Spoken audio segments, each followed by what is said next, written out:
Media in the 21st century seems to have vampires on the brain. Oh, sorry, I haven't gone to my second slide yet. My particular favorite slide as well, and the preferred title for this particular talk, actually. My husband loves this one.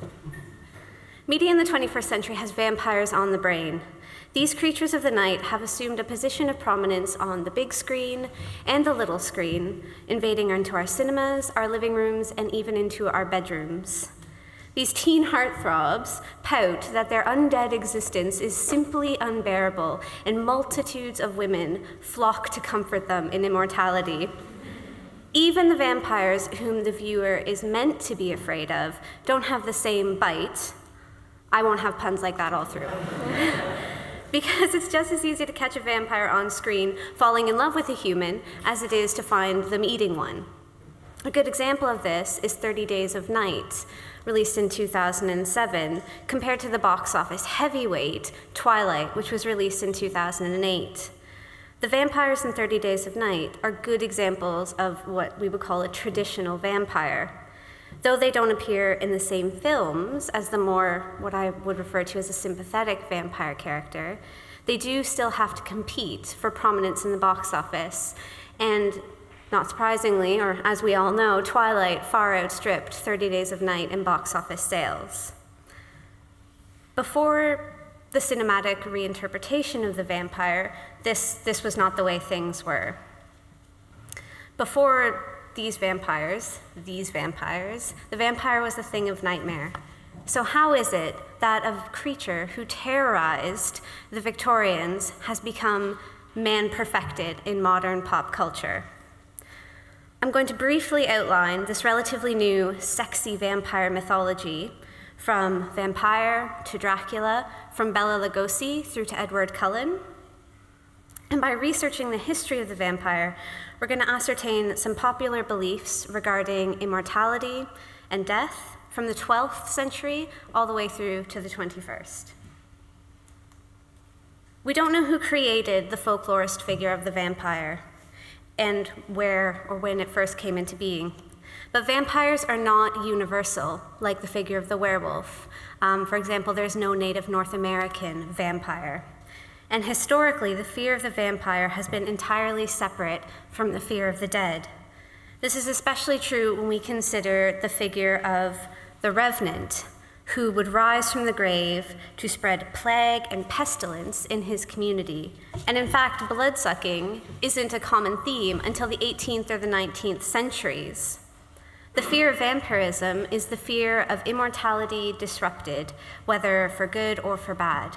And the word vampire was originally defined in 1734 as an evil spirit who inhabited the bodies of deceased persons.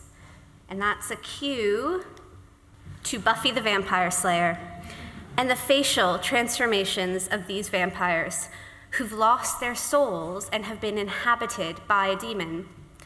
And I've actually only recently found a quote from Joss Whedon. For those of you not in the know, he's the creator of Buffy the Vampire Slayer. And he explained the reason for his choice of facial transformation. And I quote, "I didn't think I really wanted to put a show on the air about a high school girl who was stabbing normal-looking people in the heart. I thought somehow that might send the wrong message. But when they're clearly monsters, it takes it to a level of fantasy that is safer." This type of vampire, possession of a human body by a demon or a fiend, is found in medieval folkloric narratives too. In folkloric translations, the term vampire is used interchangeably with ghost and revenant, and vampires only gradually lost their association with humans, and with ghosts and werewolves for that matter, to become a separate species. Importantly, the undead in folklore have a purpose in returning, to perform a task, to haunt their widow, more like a poltergeist than a vampire. Views on task fulfillment and the completion of major life events were bound to the medieval and early modern understanding of mortality, and this will of the living to cling to the life goals of those who've passed on. There's survivors' feelings of guilt, of love, and hate, and these are projected onto the deceased. And that's why revenants and vampires frequently return to haunt their nearest and dearest first. This makes even more sense if we consider that if a man afflicted with some disease dies, it's probably going to be his nearest and dearest who fall ill next, and those he came into closest contact with. And this could very likely be interpreted as a haunting from beyond the grave. In modern representations like Edward Cullen, this viewer does not see the human transformation, and we're not privy to the life's goals and experiences of the man before he's turned. This transformation of a vampire from a man or a woman into something other is a pivotal aspect of what defines the species in folklore. As a revenant or a human who's merely possessed by an evil spirit, early definitions of vampires do demonstrate this confusion regarding immortality and the nature of death, and the fears regarding the state of the body versus the state of the soul after the moment of expiry. The transformative state of this vampire conveys the horrific nature of these creatures who are very literally on the borderline between life and death.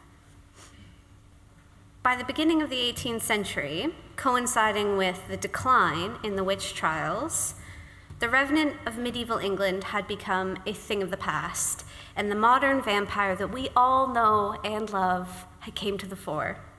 Medieval revenants were not very handsome, and they were not very charming, but as representations of disease and pestilence, I don't think they were meant to be. The modern vampire arose from exaggerated behavior, inordinate appetites, and a disrespect for established ritual, and the disruption of the smooth transition from the land of the living to the land of the dead. The increasing beauty and allure that has become associated with the vampire emerged with the Romantics. Death and immortality are conquered through characters like Frankenstein and Ruthven.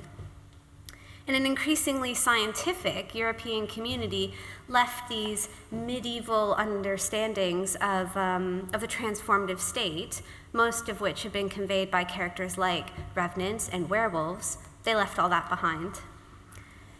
England, in particular, had suffered the upheaval of the Reformation, and the Protestants had heaped scorn upon belief in the supernatural and souls returning from the dead, unless they were giving a message about the apocalypse, and that was perfectly fine. Is it any wonder that after the oppression of the 17th century, Byron's and Polidori's vampires have no precedent in medieval folklore? The increasing mobility of the vampiric denizens of Europe also makes sense when you have it compared against the ease and ability of people to move around via railways and roadways. And most importantly, it was this romantic ideal to see new places and to experience new worlds and the sublime, breaking down typical identities and rebuilding yourself into something other. After the witch trials, and perhaps because of the witch trials, women became more and more associated with innocence, while men take on these wolfish connotations. We see this in every aspect of the Romantic and the Victorian ages. There's a considerable shift from women being portrayed as needing to be kept safe from themselves to needing to be kept safe from the entire rest of the world. In the Gothic novels, it's often an innocent woman who's lusted after by the vampire, and it's a mark of her redemptive qualities. I'm sure the big vampire fans out there are thinking of Nosferatu just now. McMahon, Coleman, and Weaver argue that exploration and representations of sexuality have always been a significant focus when examining the Gothic. Q, Sookie Stackhouse, the naive waitress from Bon Temps who just can't help but attract the bad boys. In fact, it would seem that the going trend in the True Blood series is a serious aversion to the heteronormative. Eric Northman and Bill Compton, both of whom prey relentlessly on Sookie. For those of you not in the know, that's Eric and that's Bill, the blonde and the brunette, are fulfilling their traditional vampiric role of stalker and seducer of the virginal blonde, in this case waitress. However, the twist is that they're not antagonists in this series, but rather somewhat spectacular love interests.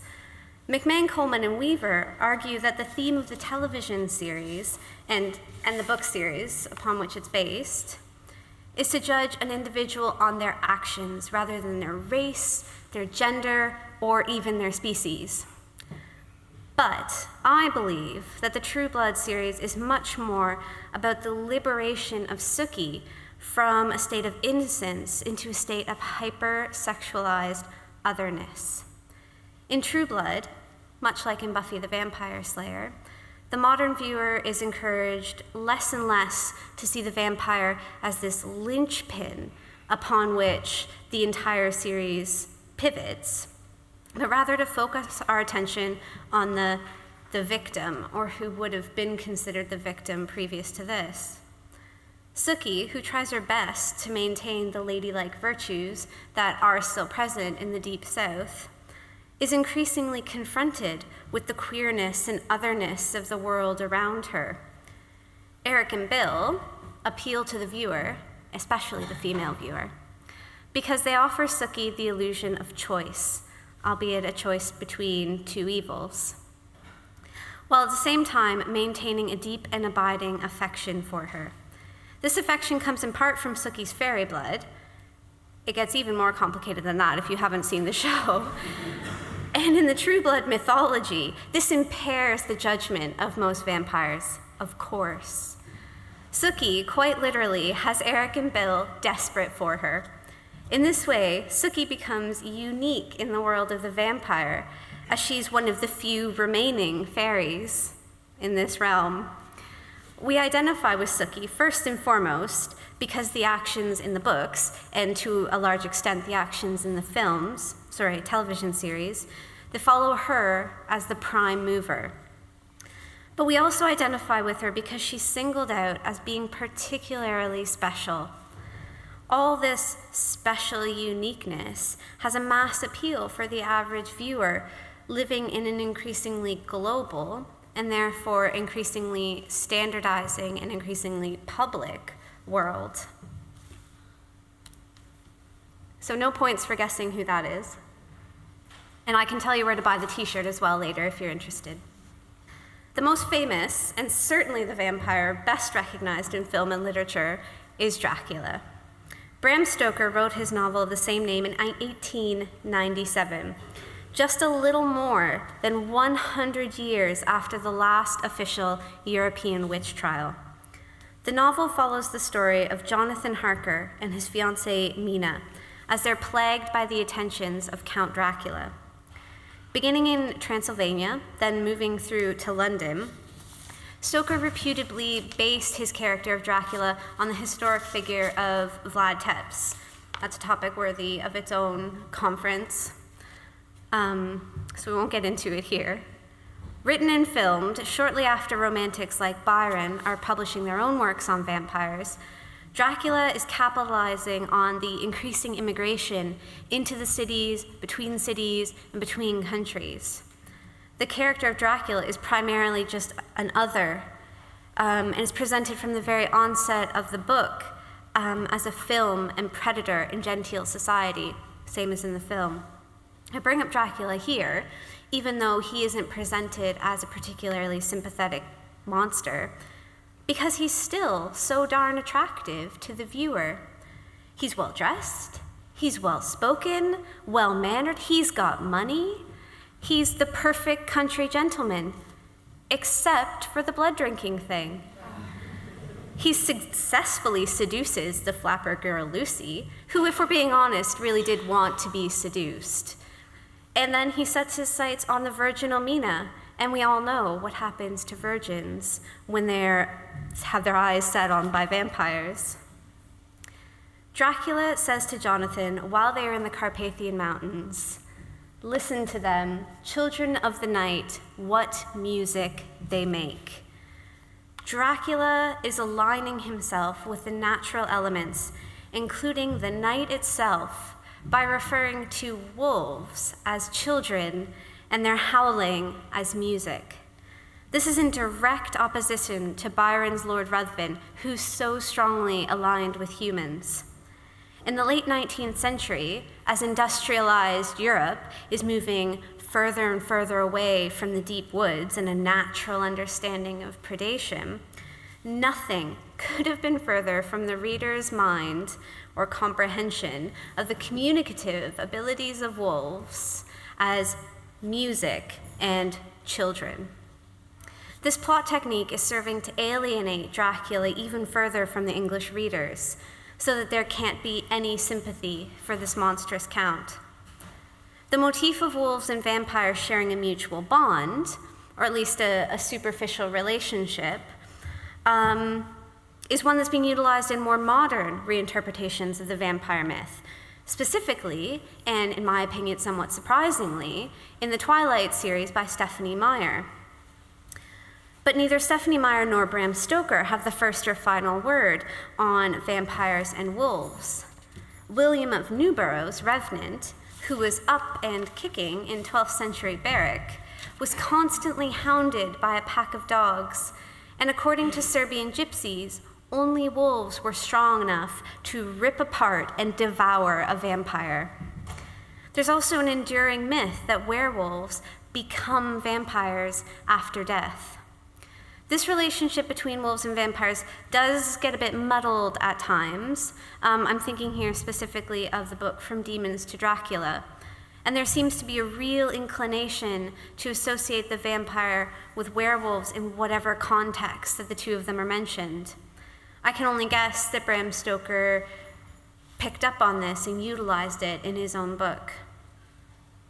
It's impossible to imagine the motion picture not taking advantage of this fascinating motif of the vampire, especially when Dracula was written only a few short years before the birth of the motion picture, which, for your information, is paid tribute to in Francis Ford Coppola's Dracula from 1993.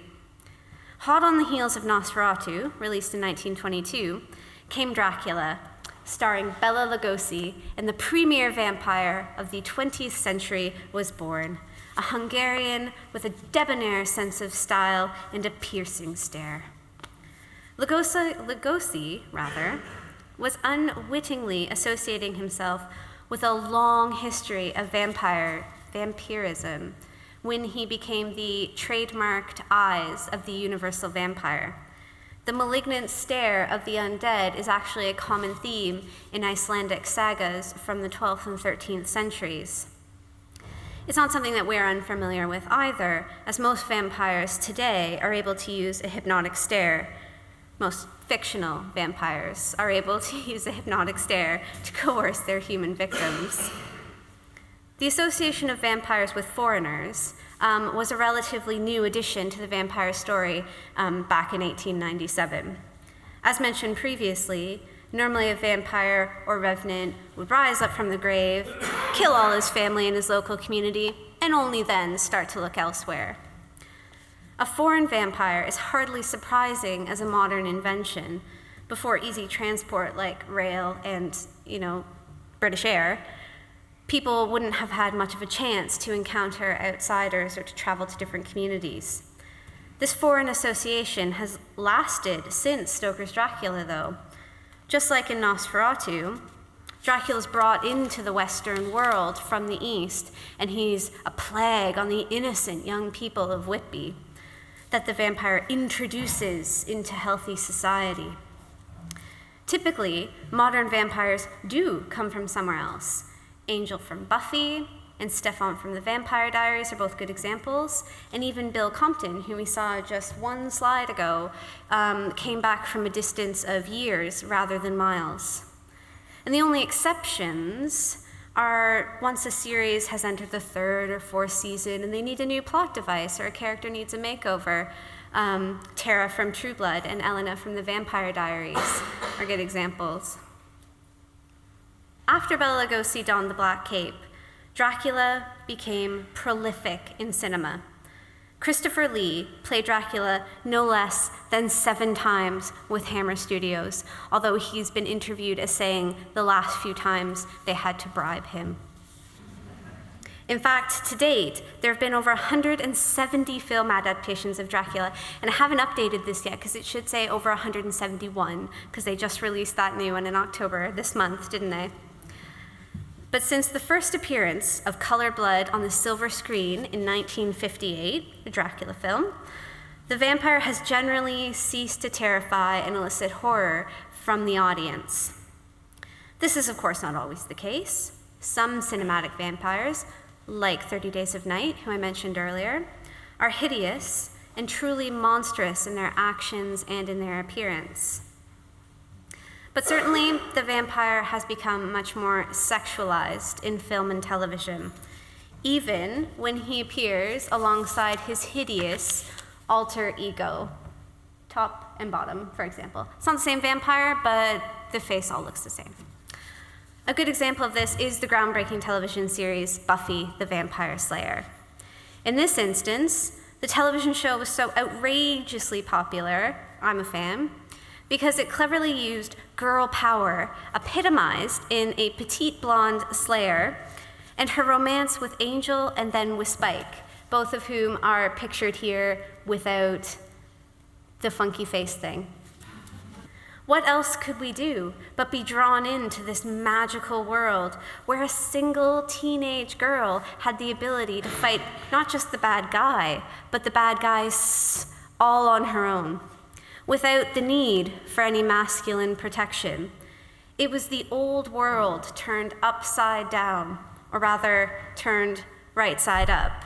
Buffy was the new generation of witchy woman who didn't need to be protected behind polite Victorian society, and we loved her for it.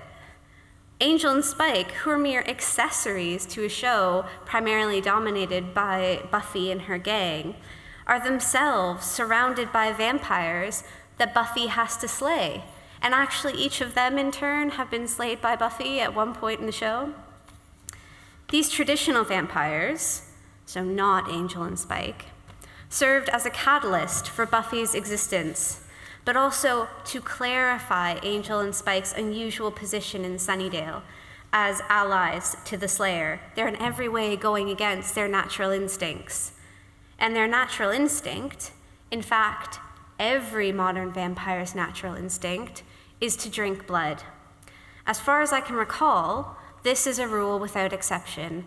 And I know someone out there is in their head going, no, it's not, no, it's not. You can tell me about it. You can tell me about it after, and I'll put it in my next talk. Blood drinking is a theme that has been latched onto by the modern audience, and we just won't let it go. Angel, Spike, Edward Cullen, and all the vampires who drink true blood are represented as good vampires, specifically because they don't drink blood.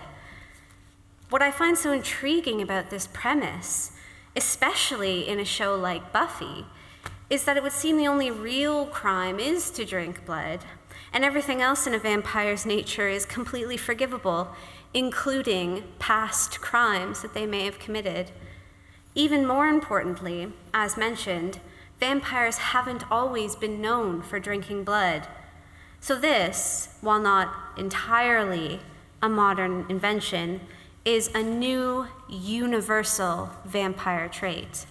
The 21st century phenomenon involving vampires. The shirt's cute, right? I imagine that would fit on cats as well, for those of you who aren't dog people. The 21st century phenomenon involving vampires has gone beyond mere belief in the undead. The trend has turned into a lust after the vampire.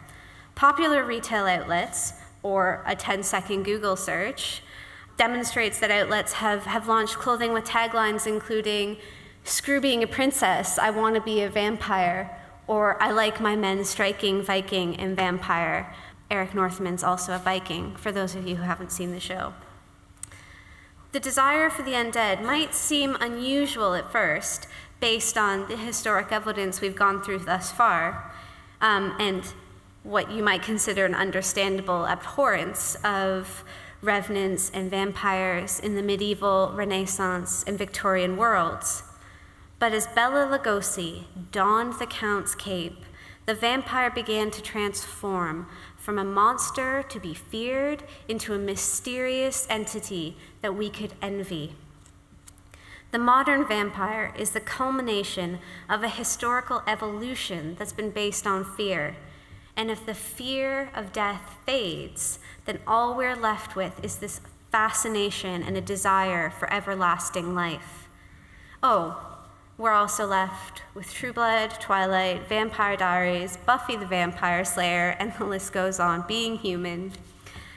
The main protagonists in all these examples share the same character traits. They seem beyond redemption, beyond condemnation, and beyond death itself.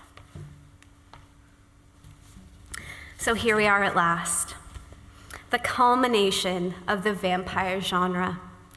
I say this with more than a little sarcasm and relief, because I do believe that the Twilight series is as far as we can go down the path of the romantic, soppy human vampire. I mean, even Angel went bad from time to time, right? But not Edward. Never Edward. Nor any members of his family. So it's a bit weird, isn't it? Watching a vampire not actually doing any of the things that vampires are meant to be doing. He's not drinking blood. I mean, he's not really afraid of the sunlight. And vampires enjoy a kind of tyrannical hierarchy under the Volturi, keeping everyone in line. Although True Blood does seem to make use of a very loose vampire government, it breaks down very quickly in the 5th and 6th seasons. But not so in Twilight. In fact, up until Twilight, vampires have been solitary creatures, sharing their time with humans rather than with other vampires, or only sort of loosely organizing themselves and quickly breaking up in ever-shifting coven societies. Socialization and pack mentality has not surprisingly been restricted for werewolves. So in Twilight, for those of you who might not know, this is Edward and Bella from Twilight. We have a group of vampires, not doing anything vampires normally do, but still getting to live forever with a comfortable clan structure in place. And I think we can all agree, that sounds like a pretty unbelievably good deal, am I right? But what Twilight epitomizes most of all is the glorification of the perfect specimen, the male vampire, the beautiful male vampire, I might add. Suspiciously, considering so many of the characters we've discussed so far are dead, sex seems to be a common vein linking these shows and television series together. But no, wait, I hear you say. Surely not Edward and Bella. But what is the Twilight series, if not an ongoing dilemma faced by these two lovers? If they have sex, he'll kill her, but she wants it anyway. That's a tough call. Even more upsettingly, Buffy does have sex with Angel, and he loses his soul to return to his formerly demonic and apocalyptic ways. It's a bad night. The pain of sexual encounter with a vampire, literally or metaphorically, I've never been told, holds an attraction for the masses. That Edward can be the perfect gentleman and insist and wait until they are married and Bella's been turned. And that Buffy can demonstrate the supreme girl power and hunt down and slay Angelus are not themes to be easily disregarded.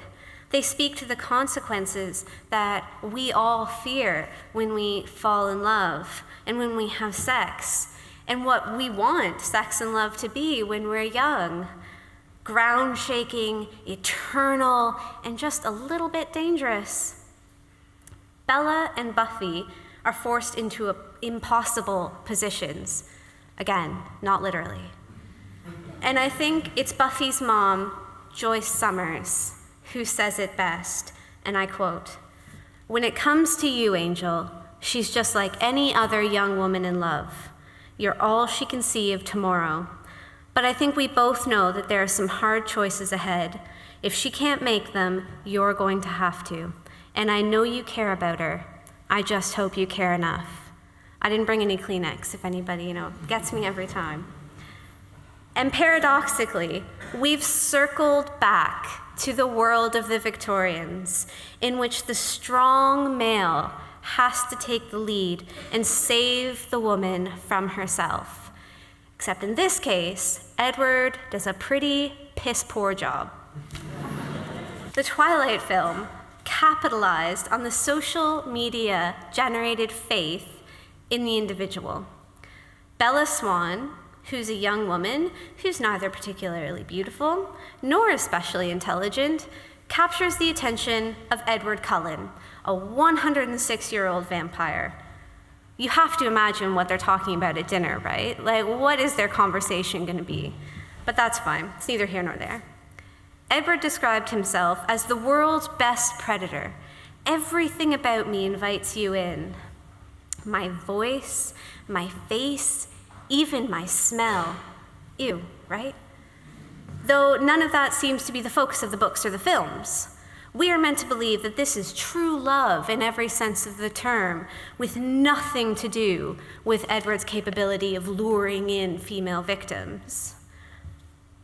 After all, Dracula had that game mastered a century before Twilight came along. That Bella is nothing special to anyone but Edward is romantic, and frankly typical of all the romance genre.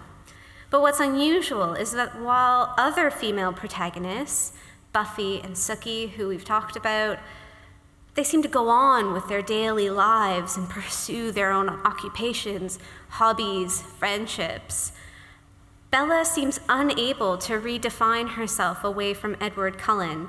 She's completely immersed in this relationship. And that is easy. To have no further identity other than the person you see reflected in Edward's eyes is easy. And it's relaxing. And it means Bella, she doesn't have to go to university. We rarely see her in school, and we never see her in a part-time job. What's the appeal? Just ask any girl who aspires to the Paris Hilton lifestyle. Bella gets to be beautiful, rich, and young when she is with Edward, and she gets to leave her Baroque family behind and move into the cozy Cullen world. The romance of Edward and Bella is inclined towards a sadistic, masochistic self-denial, with Bella playing the role of the helpless damsel in distress, and Edward as the bad boy who must save her to save himself. I actually saw an image of Edward and James Dean and Stefan from the Vampire Diaries, and they all have the same hair, and it's really bizarre. Like, they're really going for that bad boy look. For Bella to be desired beyond all reason or control, even wantonly or destructively, is a very powerful aphrodisiac, flattering both to her pride and to her self-doubt, which we're told throughout the book she seems to have a lot of. Adolescent and even adult women are drawn into this allure of absolute desire, of a man who will ask nothing in return for their affection, who professes that he will love them forever, even as they age, while he remains eternally perfect. The masculine vampires are drawn to the captivating necessity of a female presence. It's this individual woman who's so unique, who's so special, that this other creature could be made whole again through the simple magic of their love. This is the other part of Edward's appeal, that of the tragic, doomed hero, until Bella's love offers him redemption. But even Bella, who claims to love Edward unconditionally and irrevocably, is not immune to the lure of immortality. The second and third films in the by the fourth she's a vampire. The second and third films are rife with Bella's insistence that he turn her into a vampire, because she believes that Edward won't love her when she's old. There's a scene at the beginning of the second film that describes that. Significantly, the historic vampire, sort of before the cinematic reinterpretation, can't turn another person into a vampire. A vampire is either born or cursed, but not created in the modern sense of the term. Modern youth culture and the unnatural desire to remain young and beautiful for as long as possible has taken on supernatural proportions for Bella and Edward. Twilight is the culmination of the 21st century societal self-aggrandizement and youth pop culture. Let's stay young forever, shall we? Vampires in film and literature have come a long way from the pestilence-ridden corpses of the 12th century, and even from the vampires of the early 20th century, like Dracula and Nosferatu. I've given you a very academic chart so that you can trace the evolution for yourselves. Now they're smooth, polished, wealthy, and young. Always young. This is part of the mass appeal of the vampire, that they're never going to have to face their own death. They will never have to ask themselves the question of what comes next. For a vampire, the here and now is all they will ever experience. He or she is a stationary creature in a world that continues to evolve. And for all of our fear of the future and of death, monetary stability, the vampire stands apart. Changing popular culture and the fear of eternity and immortality has been written and filmed in the guise of Lord Ruthven, Dracula, Spike, and Edward Cullen. Well, thank you very much.